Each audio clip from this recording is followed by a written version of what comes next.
Bright glowing skin আমরা সকলেই পছন্দ করি, তবে এই গরমে গ্লোয়িং স্কিন ধরে রাখা খুব সমস্যার। বাইরে বেরোলেই ট্যান পড়ে যাচ্ছে। তবে এমন কিছু সহজ ড্রিঙ্ক রয়েছে যেগুলো পান করলে এই গরমেও যেমন শরীর ঠান্ডা থাকে, পাশাপাশি ত্বকও উজ্জ্বল হয়। আর সেই ড্রিঙ্কগুলো কি, এখন সেটাই দেখে নেব। ডাবের জল ও লেবু।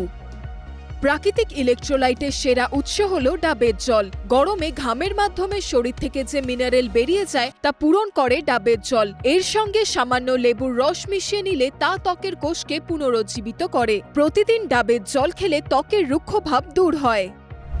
গাজর ও হলুদ। গাজরে থাকে বিটা ক্যারোটিন, যা শরীরে গিয়ে ভিটামিন এ তে রূপান্তরিত হয়। এটি প্রাকৃতিক সানস্ক্রিন হিসেবেও কাজ করে। 1 গ্লাস গাজরের রসের সঙ্গে 1 চিমটে হলুদ আর সামান্য আদা মিশিয়ে নিন। হলুদের কারকিউমিন ত্বকের প্রদাহ কমিয়ে ভেতর থেকে উজ্জ্বলতা বাড়ায়। চিয়া সিড ও পাতিলেবু।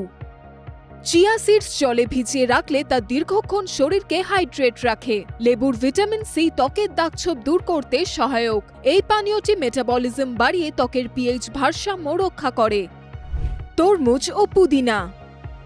গরমের অন্যতম সেরা ফল তরমুজ। এতে প্রায় 92% জল থাকে। তরমুজের লাইকোপিন উপাদান সূর্যের অতিবেগুনি রশ্মি থেকে ত্বককে রক্ষা করে। 2 কাপ তরমুজের টুকরো, কয়েকটি পুদিনা পাতা আর সামান্য লেবুর রস মিশিয়ে শরবত বানিয়ে নিন। এটি কোলাজেন তৈরি করতে সাহায্য করে, ফলে ত্বক দেখায় সজীব ও উজ্জ্বল। শসা ও সেলেরি।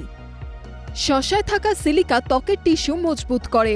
শসা আর সেলেরি একসঙ্গে মিশিয়ে রস করে খেলে শরীরের টক্সিন বেরিয়ে যায়। এতে ব্রণ সমস্যাও কমে যায়। তবে এই ড্রিঙ্কগুলো শুধুমাত্র একদিন বা দুদিন পান করলে হবে না, নিয়মিত পান করতে হবে, তবেই পাবেন পারফেক্ট রেজাল্ট। আর আজকের মতন ভিডিও এই পর্যন্তই। দেখা হচ্ছে নেক্সট এপিসোডে।